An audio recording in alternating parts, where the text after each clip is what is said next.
Ondrej Palat the greatest complimentary piece in Lightning history? Man, that's a big question there, Michael. And you know what? Honestly, I think he just might be. Andre Palat is definitely one of the most underrated bolts that we've seen on the Lightning in a long time, and he's got a lot of great things about him. And I'm really excited to talk about him and shed some light on what he's done for this team. We talk about late round gems when we talk about the Steve Eisman class. We talk about Nikita Kucherov, Tyler Johnson went undrafted. The third member of that triplets line was Andre Palat getting drafted in the seventh round, 208th overall. And he looked fantastic coming out of the 2011 draft. He spent 2 seasons in the QMJHL, and then he went directly to the AHL, spent a season with the Admirals, a season with the Crunch, and there was this mass exodus from the Syracuse Crunch to the Tampa Bay Lightning once Guy Boucher was fired in that shortened season. And everybody got brought up. John Cooper, Tyler Johnson. There were a lot of other players that I can't really remember off the top of my head, but Andre Palat was one of them. And I don't know if you've known this, Jake, but Andre Palat's first NHL goal actually came in the same game as Tyler Johnson's first NHL goal against the Carolina Hurricanes. So it seems like these two players are really interlinked, and we'll talk about that more as their careers progress. But it seemed like it was really fate that these two players would sort of be linked with each other. It would seem that way. And funny enough, how they also got brought up with John Cooper, who was their coach for a few years down there with the Syracuse Crunch as well. But yeah, Palat was a late round draft pick, so he didn't get tons of attention when he was down there in the minors, but he made a name for himself, and there was a reason he was able to constantly move up and eventually get brought to the NHL. It wasn't just that John Cooper knows this guy; he was doing him a favor. Palat was a player that showed he had potential and could have a chance at breaking into the NHL and being a solid player and a consistent player at this top level. Yeah, and he showed a lot of skill during his first 14 games in the NHL, which is what he played in his first sort of half season. And then next season rolls around, he's playing with Steven Stamkos, he's playing with Tyler Johnson, he's playing with someone like Val Filppula. He's really moving around and really meshing with all these people. And he finished with 23 goals on the season. We don't talk a lot about Andre Palat being a solid goal scorer. And 23 goals was his career high. Not to mention any spoilers or anything, but that helped propel him to second in Calder voting for Rookie of the Year in his first season. First was Nathan MacKinnon. So that just shows you the type of player that Lightning fans really thought that they were getting in the seventh round when Andre Palat was originally drafted. And, that goal scoring pace did go away, but that two-way game really stayed on. And I would say that, and this is coming as a high, high praise with the Lightning having so many gifted two-way players right now. But I would say that Andre Palat is probably the most gifted two-way winger the Lightning have ever had. I think that's definitely fair to say. And the key when we're talking about all this is remembering, what you said before. He was a seventh round draft pick. You don't expect these guys to finish second in Calder voting in their first official NHL season. So 23 goals, 36 assists for a total of 59 points is absolutely fantastic from Andre Palat. And, I think the special thing about Palat is how hard he works. I kind of mentioned how he was able to work his way up through the minor league system and then made a name for himself in his first full year with the Tampa Bay Lightning. It's because he puts in a lot of work. Eventually when he started working, I think just a couple of years ago, actually, he worked extra time with Nikita Kucherov, always working on his game and trying to improve himself, which is a reason why he's had so much success at the NHL level.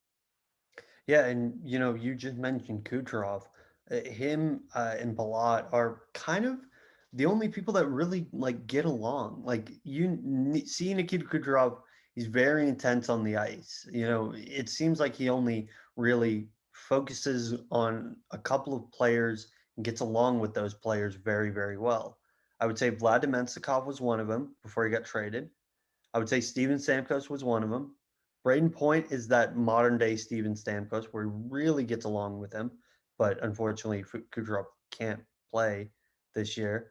Ondrej Palat's always been that guy, though. They always get along. They're always trying to teach each other how to really navigate the ice, get to open places, play better defense. I think Palat has made Kucherov a better defender over the years, which is something that people ragged on Kucherov for so many years, saying that he doesn't play great defense. It's steadily gotten better. And his line mate has mostly been Ondrej Palat. So I think that is a testament to Palat as a teacher. Hopefully, he'll be a coach one day. Uh, you know, this is going to sound like just endless praise. So I might as well just get out of the way right now. Uh, I am a huge fan of Ondrej Palat. I met him back in 2015 before that triplets run, and so I really have like this connection with him. I don't know why. I met him one time, but it's feels like he is the guy that so many people on the in the Lightning organization and the Lightning fan base just love him. Like, and because I don't know whether it's his longevity, whether the fact that he's such a good player, how much he's overcome, which we'll get to that in a little bit. He just feels like that everyman that the Lightning sort of needed, and he gets along well with so many fans. And all those things you mentioned are what's the ingredients for a player that is very well liked within the organization. And I think the other thing about him too is that he steps up for the team often in big ways when they need him to. We might talk about this a little bit in the future, but you look at the Lightning's most recent postseason run to the Stanley Cup when the Lightning needed someone to step up on the power play. Ondrej Palat started to be that guy for a little while, and he was a huge part of the reason they were able to get past some of those teams, especially from a special teams point of view. So Ondrej Palat is absolutely a very well loved player, and I think he's also likable because, as I mentioned before, he's often an underrated person. He's not talked about on the NHL Network and NBC and all the big time networks. Nobody really thinks of him that much. Now, that also could be possibly due because the Lightning have so much talent on this team that almost anybody's going to get overshadowed when you're playing for the Tampa Bay Lightning. But Ondrej Palat, absolutely, he deserves all of this praise because he is really a fantastic player. Yeah, and you did mention, he is one of those guys that really goes unnoticed. And one of the reasons that he goes unnoticed is because of those really, really fantastic talent, like of all the rest of that fantastic talent. We have to talk about 2014, 2015, the birth of the triplets, Tyler Johnson, Nikita Kucherov, and Ondrej Palat. And let's be frank here, Ondrej Palat was the third member on that line. But I will be damned if Ondrej Palat did not score some insanely important goals on that playoff run. Game 4 against New York, he had two playoff goals in that eventual overtime win. He kept on giving the puck to Johnson, who had the hot hand. Kucherov, who after the first series he went scoreless, rattled off, I believe it was 10 or 11 goals. He was also unbelievable. And in that game 7, the game is 1-0 at that point. Things can change on a dime. And Ondrej Palat scores the goal that eventually basically gets the Lightning to the Stanley Cup Finals. An extremely vital part of their eventual Stanley Cup final appearance. And not a lot of people talked about him. They did talk about the group a lot, but when they talked about individual players, it's Tyler Johnson, then Kucherov, then Palat. Right. And you mentioned some of the key goals he had on that. And he only had 16 goals in total for that season, but he was really good at that. You mentioned two-way forward about the playmaker side of that line. He had 47 assists that season. He actually had a total of 63 points, which was his highest point total in his entire career. So not only was he good at scoring big goals when the team needed him to, but he was really good at making smart plays and setting up his teammates to find success and be able to score goals themselves. And that's something that's so important that a lot of times can get overlooked. It's not always about scoring goals because a goal often will not happen with the other two guys who get credit for the assists. You have to make big plays and know where your teammates are going to be, where you can put the puck, where you can't put the puck, for them to thrive the most. And that's what Ondrej Palat did for that line. And that line was obviously huge for the Bolts that year. It was the talk of the town. We've seen it be reemerged a couple of times, and it was just a really special time. I think those guys also thrived a lot on that as well. They loved all of the attention, I'm sure, as well, and they played excellent that year, and it was really their breakout season. Yeah, and Plot is someone that you look at him and he is a consistent playoff performer. And we'll get to that later when we talk about the 2020 Stanley Cup playoff run. I have loads to say about that when it comes to NBC. Don't worry. I didn't forget. But he had 16 points in 26 games. He had 3 points in 3 games the year before when they got swept by Montreal. 10 points in 17 games. 12 points in 17 games. He had only one goal in the 4 games in 2019, and then he had 11 goals and 18 points in 25 games this past playoff run. But before we talk about that, because again, I think that is worth exploring a little bit more, one of the reasons I think he goes so unmentioned is because in order to get noticed, you have to stay healthy. And with Palat, in the previous 5 seasons before 2019-2020, he only had 2 of his 5 seasons above 65 games played. That really hampered his production. He did not look like himself for a long, long time. And I know a lot of people were very curious about him getting a 5 year contract. It was after him getting 52 points, but he had only hit 75 games that year. That was his most games since his Calder, second place Calder finish in his rookie year. It really felt like he was going to be that guy that, when he plays, he's really good, but he doesn't play all that often. Luckily, that has changed in spades. But for that time period of 5 years, it really felt like we were not getting the player that we had seen previous, which was disappointing. Of course. And another fun fact about his games played too is that he's actually never played a full season, never had a full 82 games in one season. Closest he came was his, Calder run year, his first year in 2013 and 2014, where he played 81 games. And that was the closest he ever got. So, obviously, when you don't play the full season, you're not going to be able to break your goals record and points record. Like we mentioned, his top goal scoring season was his first full season with 23. In that second year, in the 2014-2015, he's playing on the triplets line.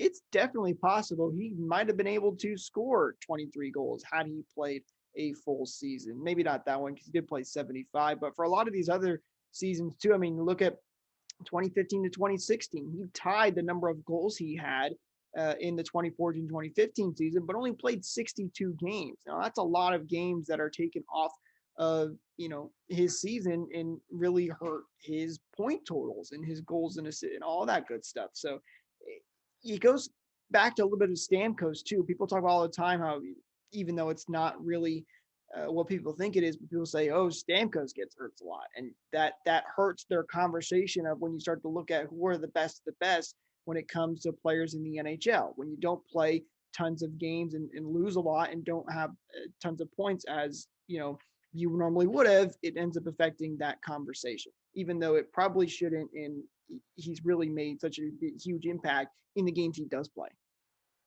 Yeah, and we look at this past season. I say this past season, I mean 2018 or 2019, 2020, and things rebounded in a big, big way. Played 69 of a possible 70 games, which for him is huge.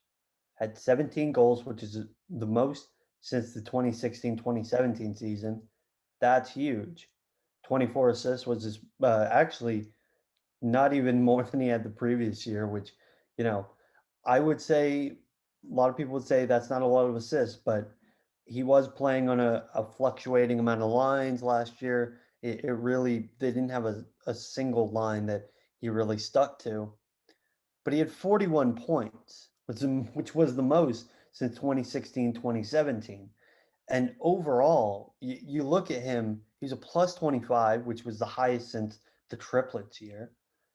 He was making plays on both ends of the ice.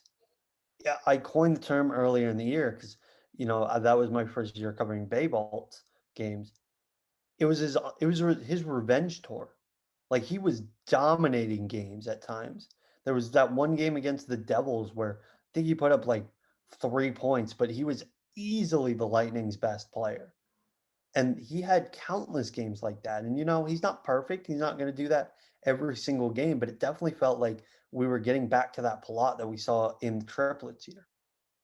Well, you just look at his shot totals for that season. He had 128 shots that season, which was the most he had since the 2016 to 2017 season. And even before that, that was one of his highest shot totals, since those early days where he had so many goals and assists. So, I don't know if it was him and Kucherov working together, or if he just put some extra work in during the offseason, or what it was, but something definitely clicked and got back on track for Palat, which is awesome to see because we know, how great of a player he is and what his potential was, and it's good for Bolts fans obviously to see him get back on and swing things. It really helps out the team because when we talk about depth all the time, having a solid guy that can play that depth role is so important and so helpful for teams when you have, because you're going to have your top guys go on stints where they struggle. You're going to have guys that get hurt, and even your depth guys will do this too. But Palat has consistently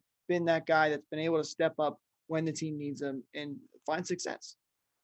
Yep, finding success, found success once again in the playoffs where, the Lightning struggled in that first round series on the power play specifically. They struggled just overall trying to get rid of Columbus. It was very hard fought series. Game one comes against Boston, and the first thing I hear out of NBC is, if you're Boston, you want Palat shooting the puck because he's not Nikita Kucherov. And I think Palat may have heard that after the game because he went on to score 11 goals overall in these playoffs, which, if it wasn't for Braden Point's 14, which was a franchise record, would have been the lead or the team lead in goals in the playoffs, which tells you so much about his untapped potential. I think this is what Lightning fans were screaming about for years, which is if he could just stay healthy and he could just have one or two guys that he can develop chemistry with, he could get back to that triplet days. Well, Braden Point and Nikita Kucherov are two damn good hockey players. Both of them getting over 30 points in the playoff run. What I find really funny is that Ondrej Palat had those 11 goals. He was one of the most important contributors on that team and only finished third on that line in scoring. He only had 18 points. Everyone else on that line was just dominating. Whether it was Kucherov or Point, both of them were just absolutely dominant. And we have so many fantastic people in the Lightning fan base that really talk about how much or how important some of these players are. And the biggest thing that I saw after the Lightning had won the Stanley Cup was TBL Glucks, who's Ryan on Twitter. Ryan, I hope you're listening. He said, I love this for Palat because Palat has been through so much, and I want Palat to be a Bolt for life. Which is, again, I think it goes back to how many people love and respect Ondrej Palat in the organization, in the fan base, how much he's been through, and how important he is to this team. No question about it. And you're right, going back to a couple of points you mentioned, it really, that him being third on the team on that line, it just shows you how good that line was, and part of the reason why the Lightning were able to win a Stanley Cup at the end of the day. And he definitely heard what NBC said for sure, because he definitely turned it on and made them look silly, which obviously for Bolts fans was very entertaining. Another thing I want to point out, Michael, that I actually find pretty interesting in the two seasons that the Lightning made it to the Stanley Cup Finals, uh, 1-1 in 2020, obviously. Ondrej Palat took more than a total of 4 faceoffs because in both those seasons, Palat was 33.9% on the faceoff circle in the 2014 to 2015 season, and then he was 30% in the faceoff circle in the most recent playoff run, which I find, I don't know about you, but very interesting. Every other season, he either took no faceoffs or only took about 3 at max and didn't win any of them. So it seems like Ondrej Palat has an underrated potential in the faceoff circle when given the opportunity. I think a lot of that had to do with, 3-on-3. You get somebody taking a face off, they get kicked out. Andre Palat's the only other forward, and he has to start, he has to take the face off instead. Or on the penalty kill, if Palat is on the penalty kill, because he has been at times, and the other forward gets kicked out. You don't want a defenseman taking the face off. Uh, to be honest, those numbers are interesting. I just don't think they really hold up to anything because there are like definitely ways to get around that. So uh, You're yeah, right. You're right. They don't obviously mean like, oh, but Palat should be taking faceoffs. But I just found them, obviously very interesting. And when you look at that stuff, it's something that I think stands out. But Ondrej Palat, just fantastic player, very solid and consistent. I think that's the other key thing too, is that he's consistent. Because even we've talked about how his point totals probably could have been higher because he hasn't played the full seasons or whatever it may be. But if you look at all of his point totals throughout the season, it's always consistent. He's right there where he needs to be when the team needs him.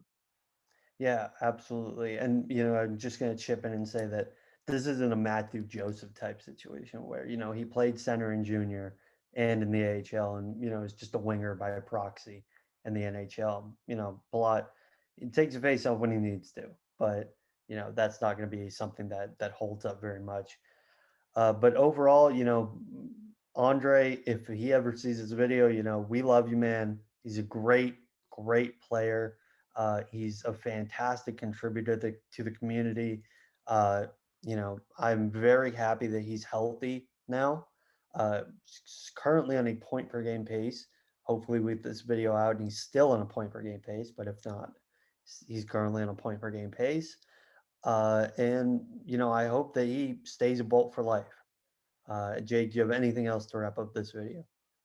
You nailed it on the head when you said I hope he stays for a bolt for life, because I truly do too. Now, unfortunately, hockey is a business and moves often have to be made. And with Palat's contract, he can sometimes be the one that people talk about potentially being moved out. But he's a consistent player and a huge help for the Bolts. So hopefully he'll be able to stay with us and continue to help us maybe win another Stanley Cup and go back to back. But again, as you mentioned, as of this recording, 3 goals, 1 assist in just 4 games played, which is fantastic. He leads the team in goals right now, which is something that's really cool to see. So maybe, just maybe, we might be having a career year for Palat in the making. It's very early, and that could change very quickly. But Palat, as of right now, looks absolutely fantastic this season. So keep your eyes on number 18.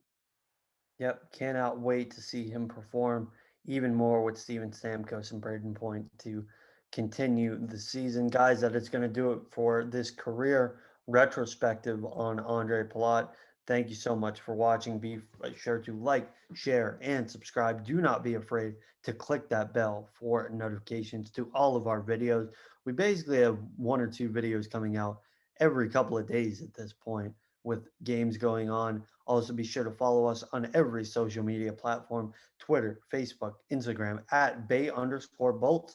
Our Twitter has news, notes, and game recaps. It is definitely our most busy social media site. For Jake Ricker and Michael Wax, guys, thank you so much for watching once again. And the Tampa Bay Lightning are continuing their Stanley Cup defense.